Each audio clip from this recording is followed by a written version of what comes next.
Really, we have to understand our history. But we also have to understand the threats to our civilization that is coming place. And we have to have a united response to it. In private conversation, everybody talks to me about Muslims and the danger they pose and so on. Well, I suppose they are looking at this terrorism all over the world, and they are not ready like other people to make a distinction. And they generally say in a generic term the Muslims are terrorists, etc. But the fact is, you see, the problem with Muslims is not their terrorism. It's their religion is so clear-cut. And in a sense, we should admire it because they know their mind. We Hindus are the people who don't know their mind. It's like Arjuna sitting in the middle of Mahabharata, in Kurukshetra, saying, "Shall I kill my brother? Shall I not kill my brother?" Or when Karna was down repairing his chariot, and he said, "Shall I kill him now? Is it proper for a Kshatriya to kill him?" Krishna had to tell him each time that he has to do it. So this nagging doubts, the Indians have all kinds of nagging doubts. Whereas the Muslim is very clear-minded. And Muhammad told them the world is in three parts. And the Muslim behavior must be different for each of those parts. First part, he said, is Darul Islam. Darul Islam is where the Muslims are in power. They are in majority, they are in power. And he says there should be no allowance, accommodation for any other religion. So either they must convert or be killed. It's as specific as that in the Sirah and Hadith. So in most of these countries where the Muslims are in power, you can see a total intolerance to the minorities. In Saudi Arabia, we have so many Hindu workers there. Can they celebrate Diwali in Saudi Arabia? No. Can they build a Hindu temple like you are able to build here in the United States? No. Can you even carry the picture of Ramchandra ji in your pocket when you go to work? No. And there are penal offenses if you do it. You can't even have Satyanarayana Puja inside your own house. Now, this is the position of Muslims when they are in majority. When they are in minority, as in India, they are demanding mosques, they are demanding their right to read namaz, the Friday holiday, etc. It's a separate code for marriage, and so on. So what the Muslims demand as a minority, they will not accept to give when they are in the majority. So that's you may not like this point of view, but there's clarity in that mind. And so Muhammad says that when you are in majority, you are not to tolerate any other religion. You must wipe it out.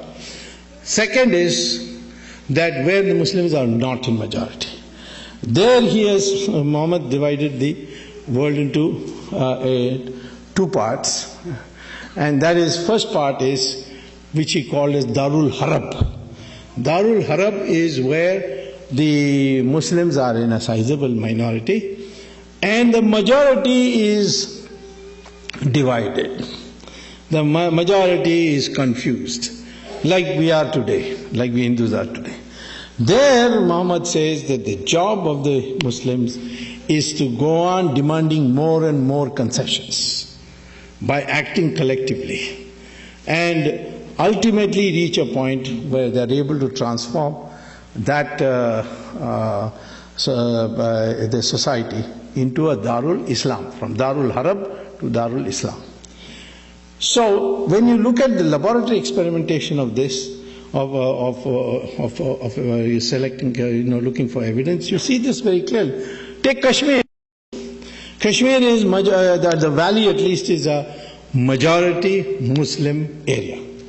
See what has happened to the minorities there. 500,000 Kashmiri Pandits have been driven out. All the temples have been destroyed to the extent that they can, where it's not protected by central police. And Hindus have hardly any rights. They are discriminated against, they are threatened. In Pakistan, it's very difficult to remain a Muslim. There are a few Muslims there, maybe a few Hindus, or like about 50,000 or so. Some say 500,000, but I don't know. But those who come from there tell horrible stories of what happens to them. In Bangladesh, in 1947, there were 32% of the population were Hindus. Today it's only 7%. Nobody talks about it. You see, they talk about Gujarat every day, but they will not talk about what's happening in Bangladesh. And it's not only states and countries. Even districts you will see this. If you go to, say, Mau in Uttar Pradesh, you can see it. Even why you go to Kerala, in Malappuram, the Hindus are living there in utter fear. And they invited me recently to address a meeting, and I did go. And there I found that even though there's no such provision for such a law, and it's illegal to advocate it, Muslims have laid down a rule there that if any Hindu wants to sell a property in Malappuram, he has to sell it to another Muslim. So this is, you can see in a district. Even smaller you go down to Tamil Nadu. Total population of Muslims in Tamil Nadu is 5%. In one area near Vellore, it's called Mel Visharam, there is a town panchayat. In the town panchayat, there is 75% Muslim. And the local bodies election, they come to power in the administration of that town panchayat. And they will not give any amenities of the town panchayat to these Hindu areas until they agree to convert. So they make it a condition. You convert, we'll give it to you. Otherwise, we'll not give you. I went there and I saw myself what was happening. So I went to the court and got a court order. And now, of course, the matter is rectified. But I can't do this on a micro basis. I did it as an example, but this is what's happening. This is the mindset of the Muslim. And finally, Muhammad says, if you are in a minority and the majority is united, then Muhammad says, surrender and don't argue with the minority. And that's what we see in countries where the majority is united. Australia, one day, Imam said that, I can't, it's intolerable to have a uniform civil code with the Christians in Australia. We need our own Sharia. And I appealed to the Prime Minister to give us Sharia.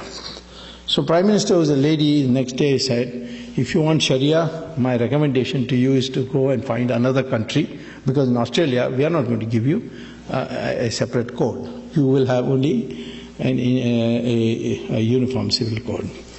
Now, immediately the following day, all the Muslim organizations passed a resolution saying that this Imam is an idiot or is an imbecile, he doesn't represent us. We are very happy with uniform civil code. So in Australia, the Muslims will accept uniform civil code, but not in India. And this, in the United States also, you can't have a separate, although there are heavy efforts going on. So where the majority is united, the Muslim population is advised by Sirah and Hadith to cooperate, collaborate, capitulate to the majority.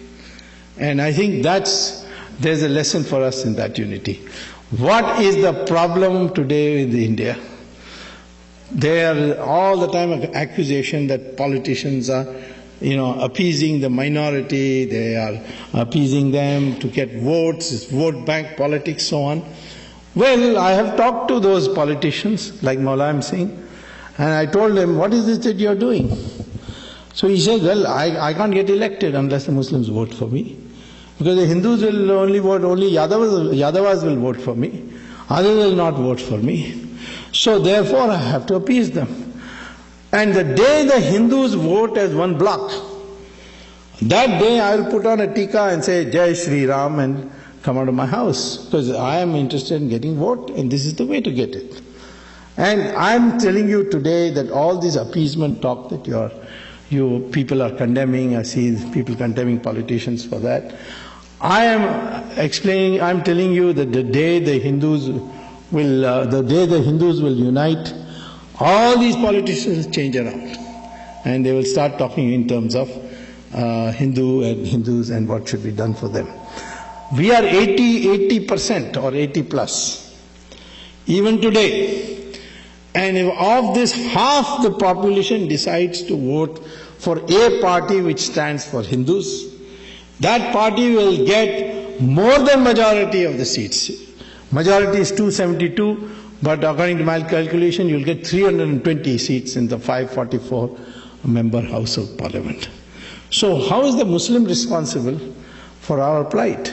It is we, for lack of unity, for lack of ability to vote, at least once, twice, as Hindus, and say that we, for the sake of protection of our civilization, we are going to vote for a party which will work for our interests. Certainly that party cannot be Congress, because the Congress today has been taken over by Sonia Gandhi, who is answerable only to the Vatican, and she promotes Christian missionary activity. We are not against Christians. Christians can propagate as much as they like in India, but we don't want foreign missionaries to come here to India and poke their noses into our internal affairs. But she abets them, she brings them, so obviously voting for them is useless. The only grouping which can possibly work for Hindu interests would be the NDA, and there of course I'm hard at work. Certainly I can tell you, if both Modi and myself get together inside I'm already there, but in terms of decision making, there should be no doubt in anybody's mind that Hindu interests will not suffer.